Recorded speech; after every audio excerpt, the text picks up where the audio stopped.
tell you. So Nora's been trying to troubleshoot the music for like 45 minutes. and I guess she got it to work. So, okay.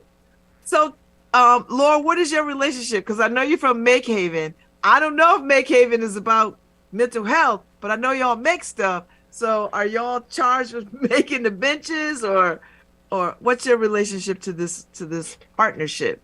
Yeah. I think, I don't know, a year, maybe over a year ago, Lorena sent me the idea of the friendship conversation benches. And I'm always excited by the idea of more benches. I think our city has a severe shortage of public benches. Places just along the streetscape to sit, and eat ice cream and chat with a friend and wait for a bus. And, I think benches have sort of been removed as a part of, well, a lot of things going on in our city.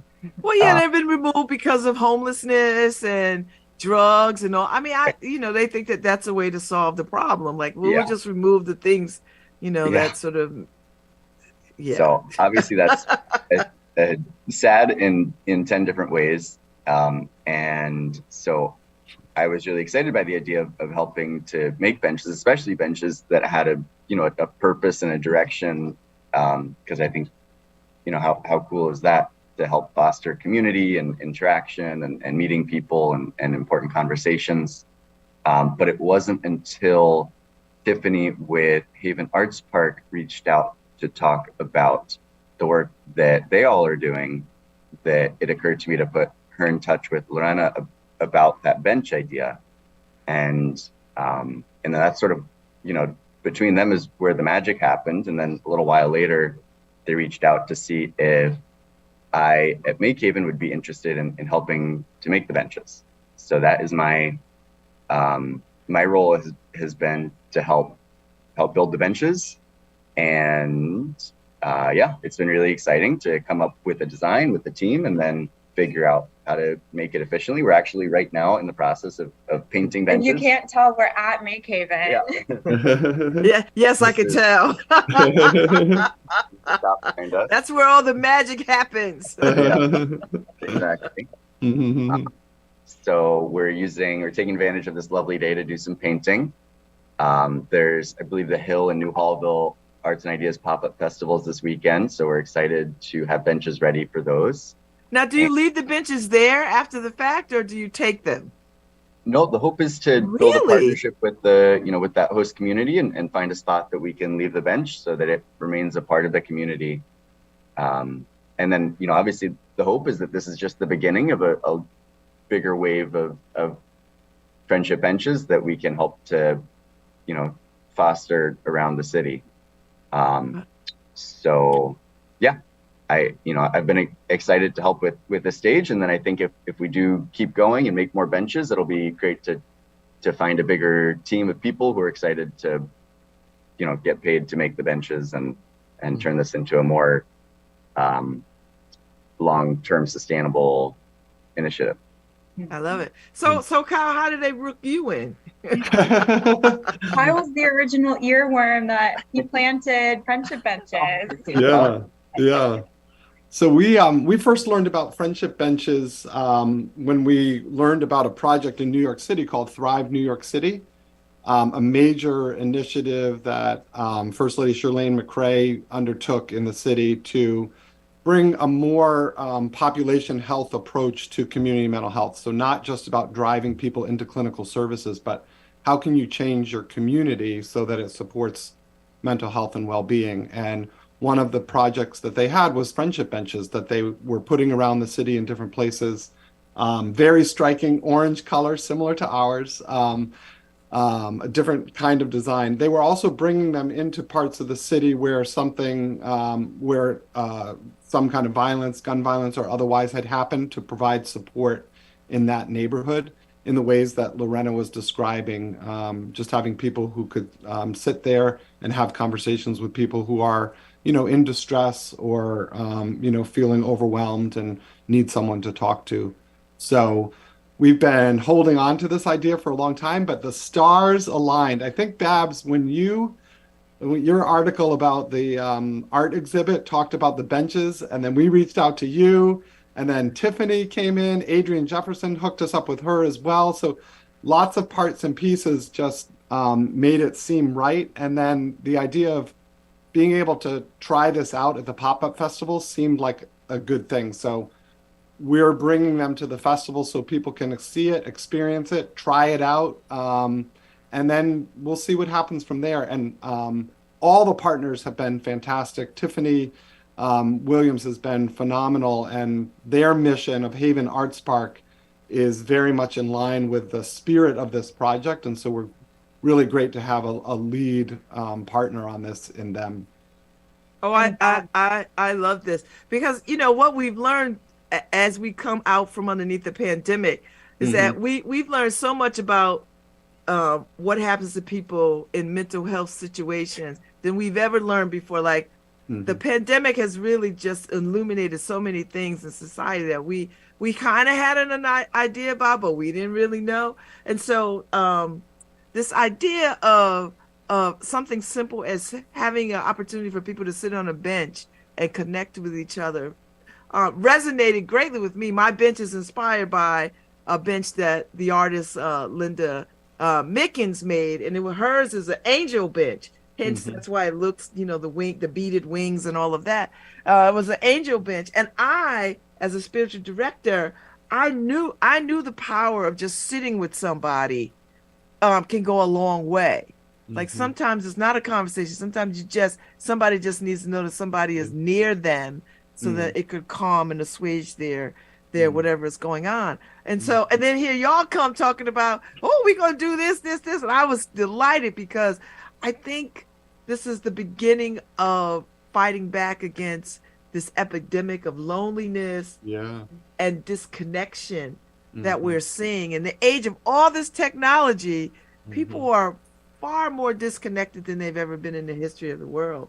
And so these benches, I think, will go a long way with trying to fill in those gaps. So, so when you did, how did you figure out how to design a bench? Like, was there some rules? Did City Hall give you a hard time? Did how do you decide what makes sense and what can last? I think there were a few considerations that went into the design process. I think from my perspective, like a few of the things that I was trying to consider were the ease of building it, and so that's why we ended up with wood versus steel or other plastics, things that are a little bit harder to put together quickly, but balanced with longevity. So they're made out of pressure treated wood that should last for a while. I think the design that we landed on after looking at lots of different bench designs, and I was lucky over this spring to get to travel to Mexico City, where they just have so many incredible benches.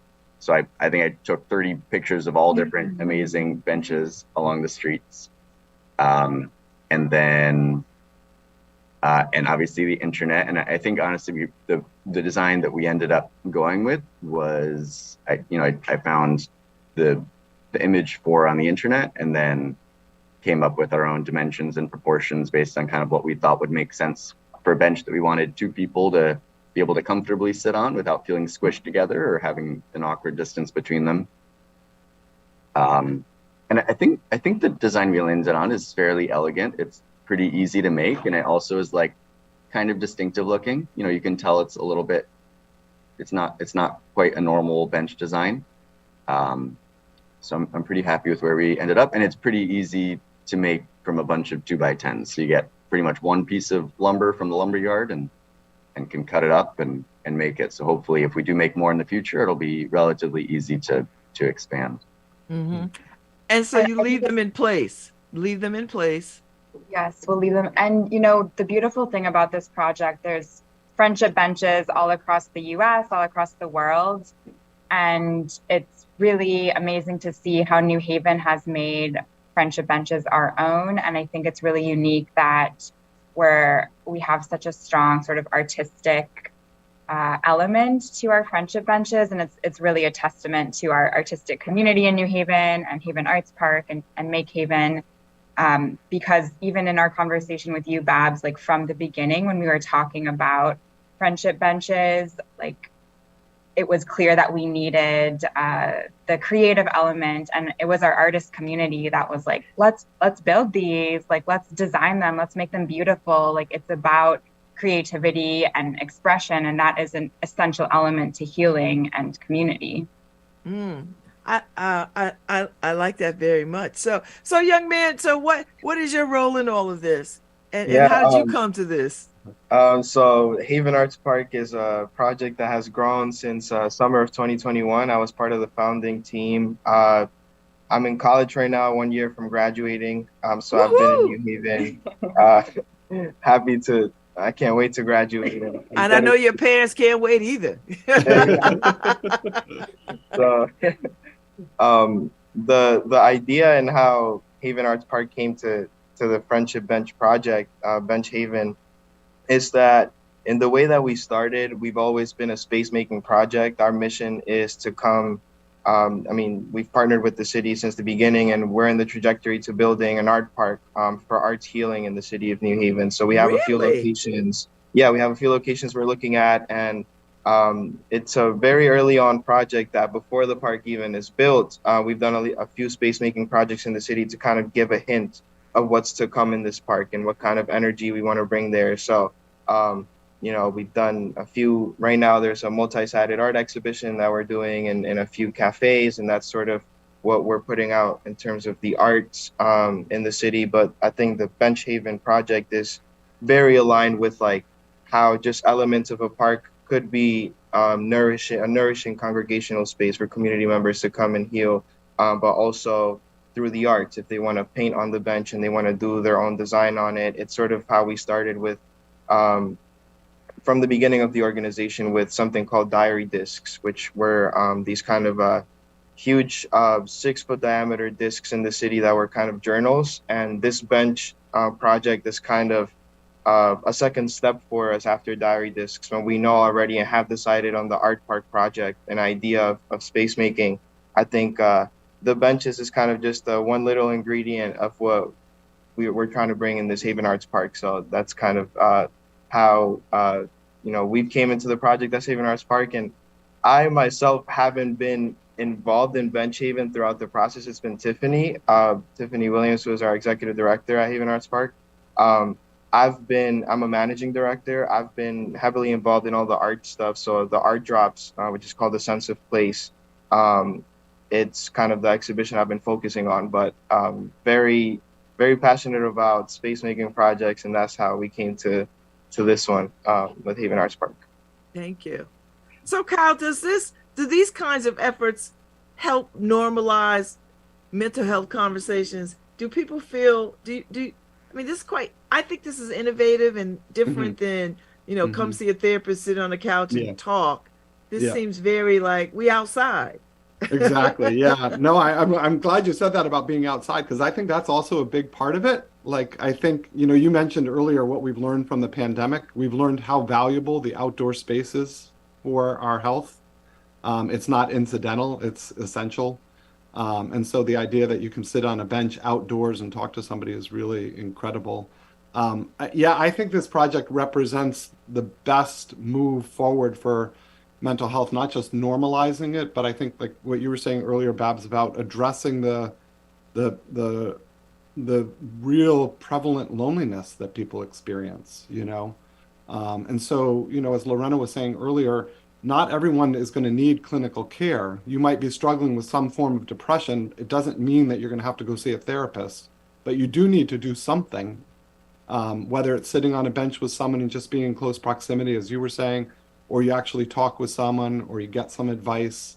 We know that mental health touches all of us very closely. It's either in our own lives or in the lives of someone that we know who's near and dear to us. So anything that we can do to make space and make opportunities for people to heal is, I think, a real positive step. So Lorena, what is your ultimate vision for for this? Because you seem quite passionate about this, and it's exciting to be a part of this kind of. I guess other people around the world have already started doing this, and it's new to us in New Haven. Where do you see this going?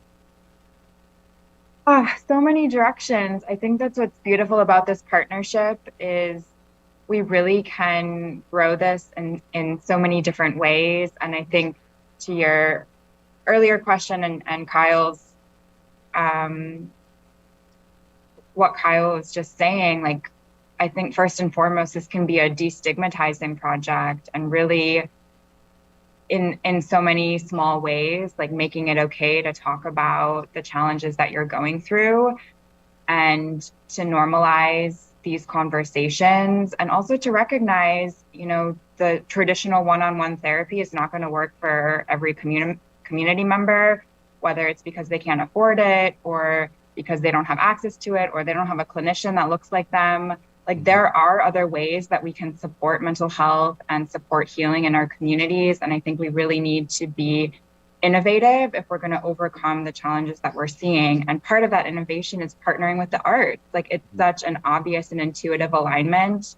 And so, hand in hand with destigmatizing and building awareness, it's building more relationships across sectors and with new partners, to talk about healing and mental health and even have these, my background is as a clinician and I've already learned so much about how we can have these conversations in different ways and use different language and be in different spaces. So it's also about learning from one another. And I'm just really excited to bring this to the community and see also, what feedback they give us about this project. So you got one bench out there. Mm-hmm. In the Hill. Is it the Hill? The Hill, that's where you started? Fairhaven. Oh, I'm sorry, Fairhaven. Okay. So you got one bench in Fairhaven. And I saw the pictures, people riding on them and all sorts of kind of stuff. So what was that experience like? Like you see it there, it's there, and people seem to like it. So what does that feel like? Well, I wish Tiffany was here because she was actually the person at the Fairhaven Festival, and she was really the one on the ground that day. We'll have to get back to you after this weekend's festivals. I do have a great story from Tiffany. So she was there, and a lot of kids swarming around that, and she invited them with the markers that she had to write affirmations on the bench. And one of the things she told us is that they got right on it. They knew exactly what she was talking about. They knew what affirmations were. They were excited to do that. So it helps connect in different ways and helps draw out people's strengths and their interest. So when she was, describing that story to us, it was just really, really wonderful.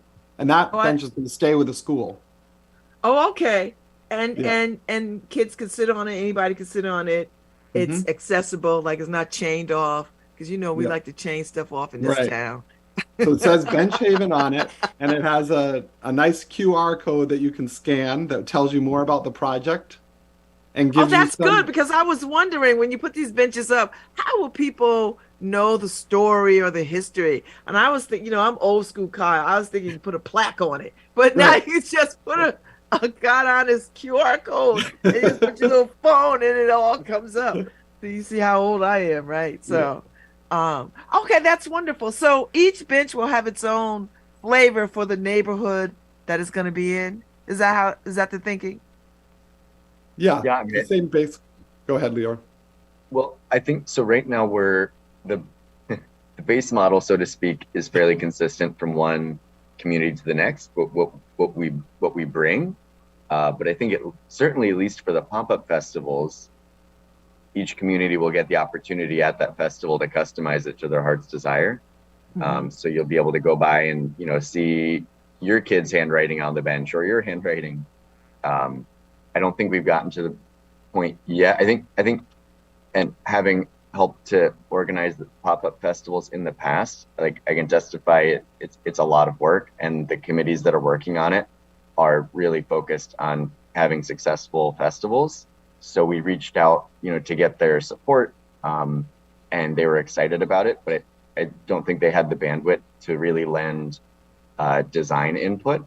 So we did seek that out in the hopes that, we could further customize the benches. But I think they were all just delighted to be able to have a bench, and then any customization will be able to happen the day of.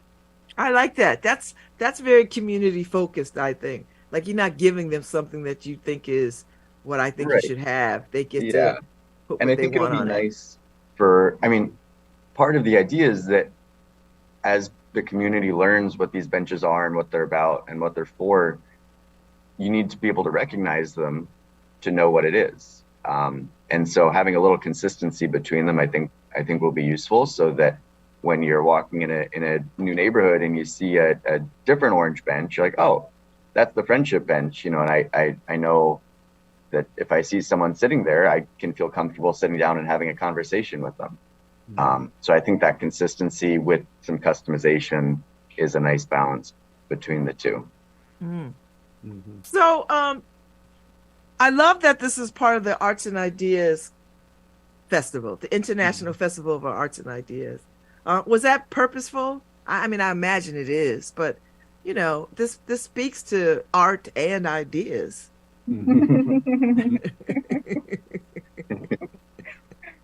Yes, I think it's a natural alignment. And, what I've learned from community mental health work is, like, you don't need to reinvent the wheel. Like, rely on the structures that already exist, rely on the networks and the events and the organizations that already exist, and use that to amplify messages of healing and mental health. And so, Arts and Ideas is such a huge part of summer in New Haven, and so it felt really natural to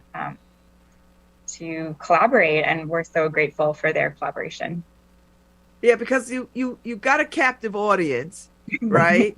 You got a captive audience, and it's a good time. And I don't know how you get that many people to sort of directly and indirectly get some conversation about mental health that doesn't feel forced or talked at to, that it's in the spirit of fun and community and summer. I mean, that's the best possible worlds. So Kyle, when we talk about mental health and centering mental health in communities, because now I'm old, right? So we never talked about the mental health of a community before. We'd always would spend our time talking about individual mental health. But now we understand that we can talk about community health. Is that talk a little bit about what that kind of looks like or means in this age? Yeah, that's a great question, a great observation, Babz. And I think you hit on it earlier, in talking about the pandemic. The pandemic taught us a lot about how we're interconnected and that our health is interconnected. And we can see it in physical health, and we have the experience of putting on a mask or knowing how, we might be transmitting something to another person. I think we've got a little bit more to go in terms of thinking about our mental health as being interconnected in the same way. Although some people do, talk about that, about the kind of contagion effect of mental health, that depression in a community can lead to more depression in a community. Disconnection in a community can lead to more disconnection. So when we see ourselves as being interrelated and that my health and your health are one, I think it changes the dynamic. And I think, what's exciting about this project is the many, many different partners. So artists and people who make things and people, just not the typical clinical partners. I think that's also a big part of changing the conversation. And, it's almost cliched, but like meeting people where they're at. So bringing the bench into a community where people can find it and discover it on their own, rather than driving people into medical care, driving people into clinical services, which is not necessarily what they want or will find, beneficial. So Lorena, this city government is not known for innovation, and city government is about, we have to put out a fire. But this seems like like plant growing. Like you really are trying to do something a little different in terms of how city government addresses or speaks to community mental health. I think you're muted. You're muted somehow. Yeah, or the microphone's not working. Oh, I can't hear you. I don't know. Maybe your microphone muted and then just start talking and see if it. Yeah. Nope. No. What about now? Yeah. There you go. Okay. Babz, I appreciate that observation, and I think a lot of credit goes to the partners that we're working with, because city government needs to be held accountable and be pushed towards innovation. So I'm really grateful to all of our partners who are helping us move in that direction. And I think that, you know, within my office is within a new department, the Department of Community Resilience. And that department is really trying to take a public health approach to some of the most intractable issues that we see in our city. And we know that we need to try new things and do things differently because a lot of people are suffering, and the way that we've been doing things hasn't worked for everyone. Okay, that's well. I love this partnership. I will say this: New Haven is nothing without its partnerships. We love a good partnership in this town, which is really good because, you know, a lot of places are still dealing with silo mentality, but New Haven has really, I think, embraced a lot of partnership building, you know, and not just likely partnerships, but unlikely partnerships around things in this city. So I'm looking forward to seeing this bench. I'm sorry I won't be there on Sunday, but I will walk myself down the street because this is in my neighborhood. I will walk myself down the street after the fact and sit on the bench, and I'll take some pictures. I'll make sure I tag you. That'll be great. As a bench expert, we look forward to your feedback. Listen, I'm thinking about making another bench because I just believe in this concept so much. You know, it's such a simple thing, but it just garnered so much goodwill when it was up at Creative Arts Workshop. And then we had the mural wall, you know, where people left affirmations and all their kinds of things. And that was such a connecting moment. Something simple as that just made a huge difference. And, you know, the light bulb goes off and you're like, you mean this is what we could do in community? This is what we could do to sort of make a difference. And so I'm just pleased as pie to sort of see this Bench Haven take off. And I'm going to go to Fairhaven and see that one. I'm going to see the one in New Hallville. Wherever you put them, I'm going to go see them. I think these are important. So I'm going to be on a bench tour. There you go. Thank you all so much for coming on this morning with all the technical difficulties. I appreciate you. So y'all will be in New Hallville this Sunday, 2 o'clock, and the bench will be out there. And we'll also be in the Hill on Saturday at 2 o'clock. Oh, okay. See, I don't want to shut out the Hill people. I'll see somebody in the Hill and they'll be like, "You talk about us." So, all right. So y'all have a lot of work to do. And yes, so when do you end up? What happens in the end?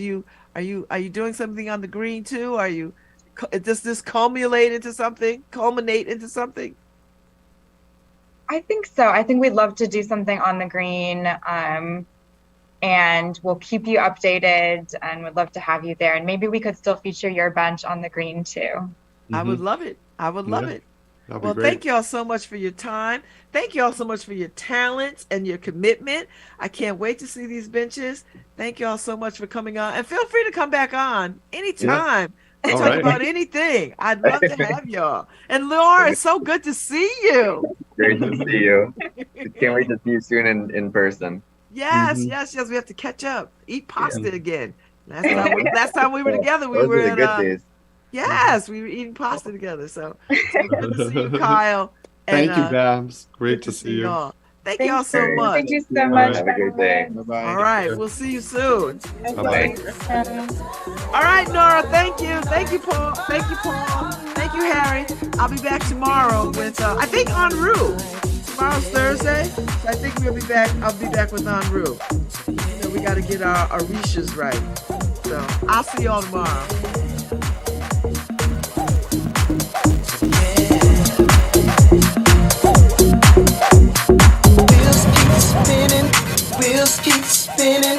Wheels keep spinning till the morning light.